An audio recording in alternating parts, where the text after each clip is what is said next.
जयस्यासम लक्ष्मी अति चंचल, या का कौन पतियारा। यह लक्ष्मी अति चंचल है, किसी के पास ठहरती नहीं है। ये धन संपत्ति वैभव चंचल है, किसी के पास ठहरता नहीं है। आज तुम्हारे हाथ में आता है, कल वही दूसरे के हाथ में चला जाता है। किसे अपना कह रहे हो।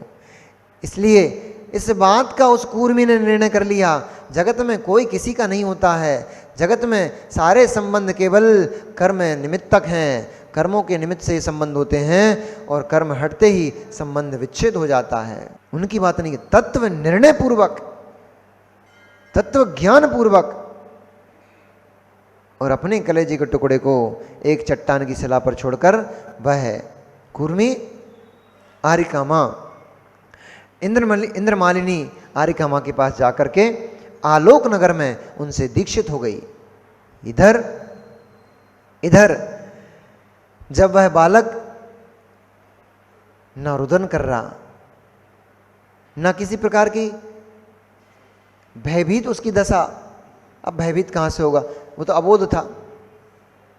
वह तो खिलखिला रहा, अपने कोमल कोमल हाथ पैरों को चला रहा। ऐसे वन में एक चट्टान के ऊपर एक बालक पड़ा हुआ है। ऊपर से जम्भक नाम का एक देव था, जम्भक देव। वह आकाश मार्ग से कहीं जा रहा था। उसने देखा नीचे वन का रमणीक जो स्थान था, उस रमणीक स्थान का अवलोकन करते हुए वह चला जा रहा था। अचानक से वह हाथ पैर की चंचलता करता हुआ बालक उसको दिखाई दे गया। उसने चारों ओर देखा, अपने विमान को रोक करके, उसको चारों ओर कोई भी दिखाई नहीं दिया। तब उसने अपने विमान को नीचे उतारा। ये भाग्य है, भाग्य है। हनुमान पले थे कि नहीं पले थे। पवन ने अंजनी को निकाल दिया था घर से, तो मामा के रूप में कौन मिले थे, कौन मिल गया था अंजनी को, उसका भाई, क्या नाम था। अब चलो अभी प्रकरण आएगा तब बताएंगे।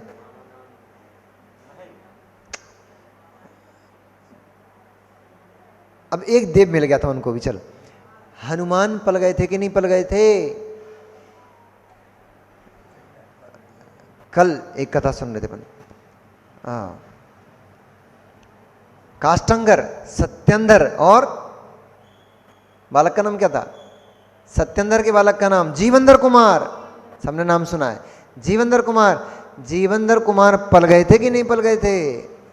आप लोग कर्ता बने बैठे हो, हम कर रहे हैं इसलिए हो रहा है, हम कर रहे हैं इसलिए हो रहे हैं। आपके करने से कुछ नहीं होता, जीव का भाग्य होता है। तो बियाबान जंगल में वो जम्भक देव निकल पड़ा और उसको बालक दिखाई दे गया। उसने अपने विमान को नीचे उतारा, नीचे उतार के चारों तरफ देखा, दूर दूर तक देखा, आवाज लगाई, इस बालक की माता कौन है, इस बालक के पिता कौन है। जब कोई आवाज नहीं आई, दूर दूर तक कोई नजर नहीं आया, उस देव ने उस बालक को अपने हाथों में उठा लिया और अपनी इंद्राणी को जाकर के सौंप दिया। भाग्य है तो मनुष्य का बच्चा देव के घर में पल रहा है, भाग्य है। और दुर्भाग्य होता है, दुर्भाग्य होता है, दुर्भाग्य होता है महलों में जन्मा बच्चा, जीवंदर कुमार, महलों में जन्मा बच्चा, महलों में जन्मने वाला बच्चा शमशान घाट में जन्म ले रहा है। दुर्भाग्य है तो महलों में जन्म लेने वाले को शमशान घाट नसीब होता है, और भाग्य है तो शमशान घाट में जन्मे बच्चे को देवों का देवालय नसीब होता है। सब भाग्य का खेल है, पुण्य का खेल है। उस जम्भक देव ने बड़े लाड़ प्यार से उस बच्चे का लालन पालन किया, और सारी की सारी जो देव विद्याएं होती हैं उस देव विद्याओं को उस बालक को दिया।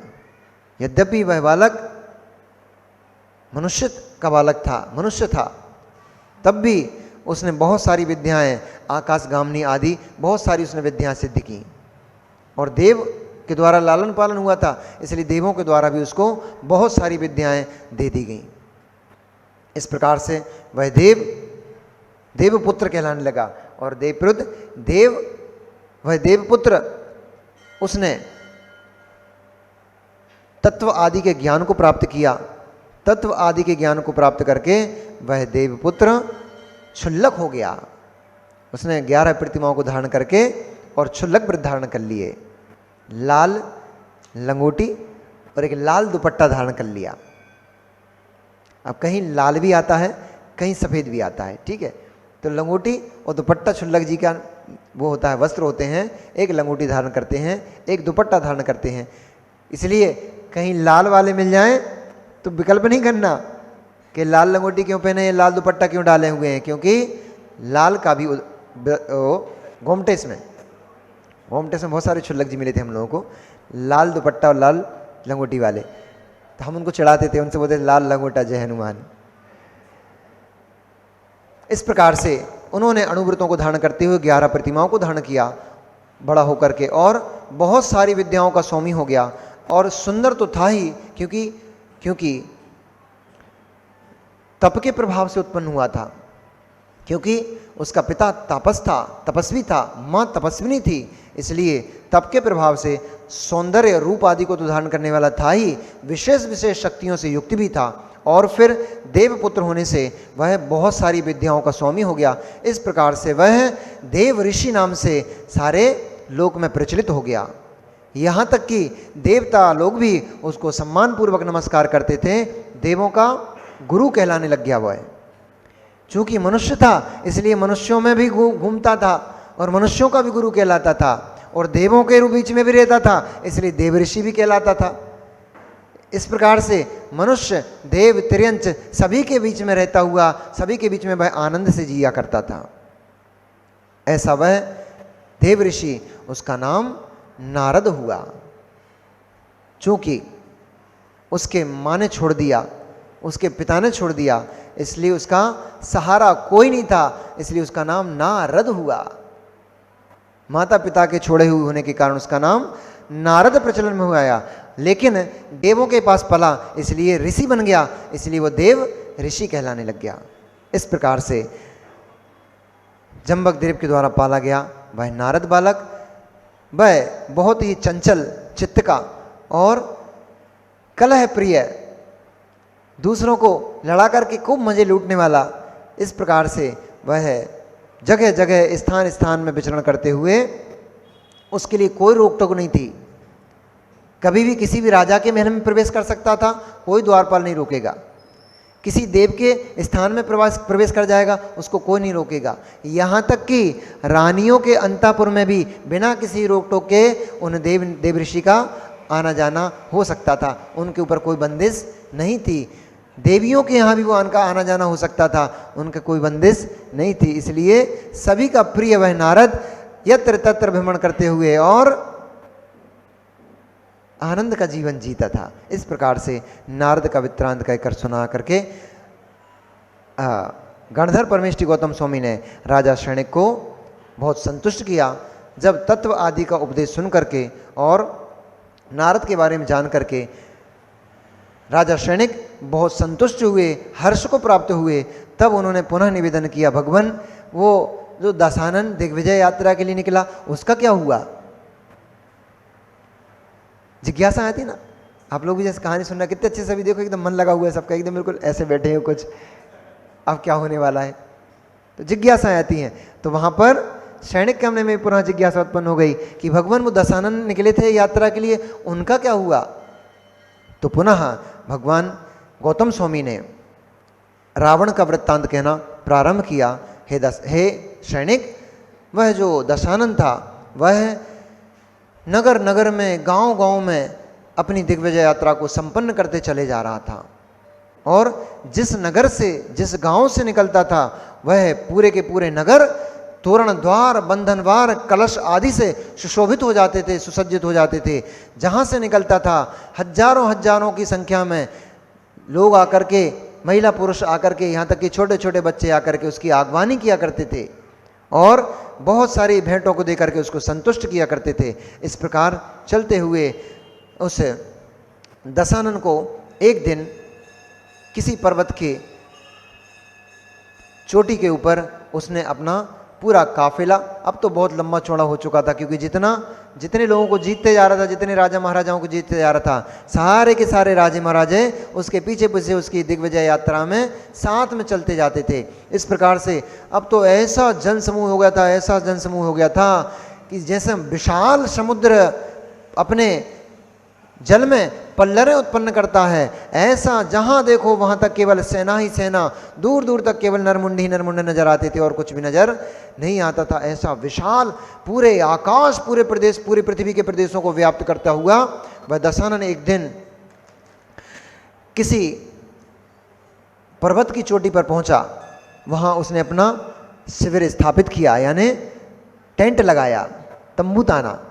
अरे रावण ने नहीं ताना, उसके सामंतों ने ताना। इस प्रकार से वहाँ रात्रि में बैठे हुए वह दशानन कुछ चिंतित दिखाई दिया। तब उसके जो इष्टजन थे उन्होंने प्रक्षणा की कि हे दशानन, ये हर्ष का विषय है कि आप अपने सारे शत्रुओं को जीतते चले जा रहे हो, सारे के सारे आपके शत्रु आपके सामने नतमस्तक होते चले जा रहे हैं। आपको प्रसन्न होना चाहिए, आप खेद रूप मुख को लेकर क्यों बैठे हो? क्या कोई किसी शत्रु ने आपकी अवज्ञा की है? क्या कोई शत्रु ऐसा है जो आपसे अजेय है? अथवा किस बात की चिंता है, हमको बताकर संतुष्ट कीजिए। तब दशानन ने कहा, हे मित्रों, इस ब्रह्मांड में ऐसा कौन है जो दशानन की अवज्ञा करेगा और अवज्ञा करके अपनी मृत्यु को निकट बुलाएगा? इस ब्रह्मांड में ऐसा कोई प्राणी नहीं है जो मुझे अनुलंघनीय हो। परंतु हमारी पुत्री कृतचित्रा बड़ी हो चुकी है। आप अभी प्रवचन शुरू हुए तब तो छोटी सी हुई थी, तब तो उत्पन्न हुई थी। अब इधर प्रवचन चल रहा है, उधर कार्यक्रम लंबा चल रहा था। तो बोले कृतचित्रा अब यौवन को प्राप्त हो चुकी है, सौंदर्य से दूसरों के मन को मोहने लग गई है, और मुझे यथार्थ में युवा पुत्री को देखकर पिता का हृदय चिंता से ग्रसित हो ही जाता है। क्योंकि युवा पुत्री उस धन के समान है, युवा पुत्री उस धन के समान है जिसे लेकर के बियाबान जंगल में से एक अकेला आदमी जा रहा है। कौन छीन ले उस धन को? कौन उस धन को छीन ले? कौन शत्रु उस धन के लिए आपका मरण कर दे? इसका कोई भरोसा नहीं है। ऐसे ही युवा पुत्री किस समय कलंकित हो जाए, इसका कोई समय नहीं है, भरोसा नहीं है। इसलिए युवा पुत्री का योग्य समय पर विवाह कर देना ही उचित है। ये आज के माता पिताओं को सीखना चाहिए रावण से। 30-30 साल की बिटियां घर में बैठी हैं, 26-26, 25-25 साल की घर में बिटियां बैठी हैं, 35-35 साल के घर में बिटियां बैठी हैं। तुम्हें चिंता ही नहीं है, फिर कुछ गलत करके बैठ जाएंगी, फिर चिंता करोगे, फिर रोगे कि हमारी बेटी ने हमारी नाक कटा दी, हमारे बेटे ने हमारी नाक कटा दी। योग्य समय पर योग्य कार्य करना चाहिए। विवाह का जो योग्य समय है, उस योग्य समय में वैसे तो पूर्व समय के अनुसार देखोगे तो 18 साल से 20 साल 21 साल तक की बच्ची का विवाह हो जाना चाहिए, ताकि जब तक वह आपकी कन्या बाहर अपने यौवन को प्रदर्शित करने लायक हो, उससे पहले ही वह वैवाहिक बंधन में बंध करके और अपने पति के लिए समर्पित हो जाए। कारण यही हो रहा है कि कन्याएं बड़ी होती चली जा रही हैं। 22 साल, 25 साल, 27 साल, 30 साल, यहाँ तक कि 35-35 साल की बच्चियां हो गई। यौवन को संभालना बहुत कठिन कार्य है, बड़ा दुर्धर तप कहा है। व्रतों में ब्रह्मचर्य व्रत को सबसे महान व्रत कहा है। सभी जीव उस महान व्रत को प्राप्त नहीं हो पाते। इन बिगड़ते परिणाम, इन मचलते परिणामों को संभाल पाना बहुत कठिन कार्य है, बहुत कठिन कार्य है। दुर्धर तप करना उतना कठिन कार्य नहीं है, एक महीनों के उपास करना उतना कठिन कार्य नहीं है। एक एक दिन में 100-100 किलोमीटर चल जाना उतना कठिन कार्य नहीं है। अपने हाथों से केसों को उखाड़ के फेंक देना उतना कठिन कार्य नहीं है। एक क्षण के लिए भी मचलते परिणाम आपने नियंत्रित कर लिए, ये आपने बहुत बहुत बहुत बड़ी तपस्या कर ली। इसलिए समय देख करके समय पर उचित कार्य कर लेना ही श्रेष्ठ पुरुषों की निशानी है। बाद में पछताना नहीं पड़ता, नहीं तो फिर बाद में माता और पिता को पछताना पड़ता है। इसलिए समय पर करना चाहिए। ऐसा ही जब वह कृतचित्रा यौवन को प्राप्त हो गई तो दशानन ने चिंता व्यक्त की। तब सभी सामंतों ने एकजुट होकर के उसको समर्थन करते हुए कहा कि क्या आपने कोई ऐसा वर देख के रखा है जो इसके लिए उचित हो। ऐसा वार्तालाप चल ही रहा था, तभी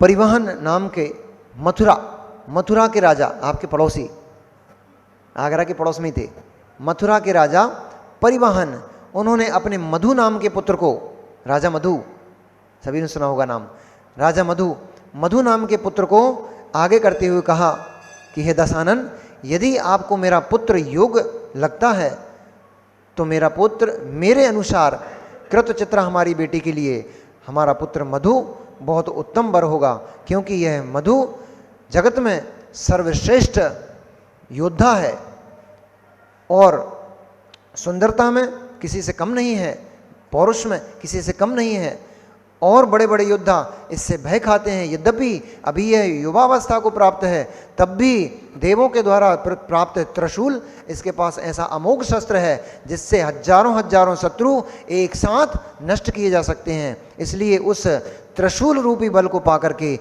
ये बहुत ही बलशाली हो गया है। इसलिए हे दशानन, यह आपकी पुत्री के अत्यंत योग्य है। दशानन ने भी उसकी वीरता और उसके रूप आदि को देख करके, उसके वैभव आदि को देख करके संतुष्ट होते हुए कहा कि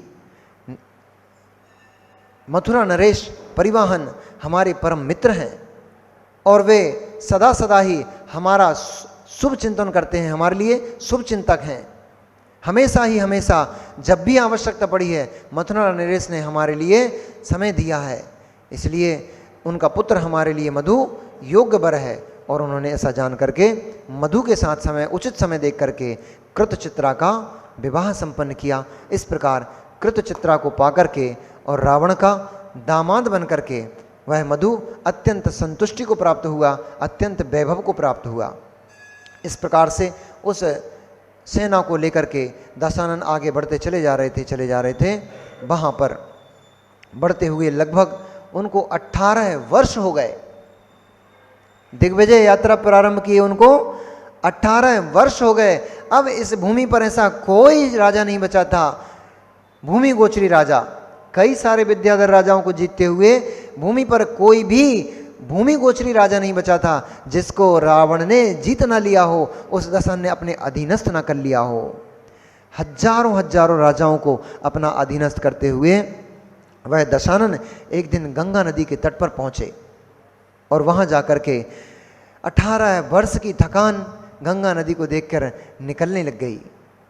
और सभी ने, यहाँ तक कि दशानन ने, सभी सामंतों ने और सभी जो उनके सैनिक थे, सभी ने गंगा नदी में खूब स्नान आदि करके अपने पूरे इतने सारे लंबा जो सफ़र किया था उसकी पूरी थकान को निकाला। अपने ऊपर जो धूल धूसर वस्त्र आदि थे उनको स्वच्छ किया और इस प्रकार से अपने सारे जो जितने भी उन लोगों ने जितने दिन तक श्रम किया था उस श्रम को उस गंगा नदी में उन्होंने बहा दिया। बहा करके पुनः एक नई ऊर्जा, नई उमंग के साथ वह गंगा नदी से बाहर निकले। तब उनकी दृष्टि इंद्र के ऊपर पड़ी कि अब मैंने सारे योद्धाओं को जीत लिया है, अब मैं पूर्ण सशक्त भी हूँ और अब विद्याधर राजा इंद्र को जीतना, क्योंकि एक इंद्र को जीतने में सारे विद्याधर समाहित हो जाएंगे, इसलिए अब मुझे इंद्र को जीतने के लिए प्रयाण करना चाहिए। ऐसा जान करके उसने सर्वप्रथम जो इंद्र का प्रथम लोकपाल था जिसका नाम नलकूबर था, उस नलकूबर का जो दुर्लंघ्य नाम का नगर था, उस नगर के समीप जा करके और युद्ध का बिगुल बजाया और युद्ध का बिगुल बजाते हुए उन्होंने नलकूबर को ललकारा कि नलकूबर तुम तैयार हो जाओ, दशानन तुम्हें जीतने के लिए प्रवेश कर चुका है। ओम नमः सिद्धेभ्यः नमो अरिहंताणम, नमो सिद्धाणम, नमो आयरियाणम, नमो वज्रायणम, नमो लोय सब साहुणम।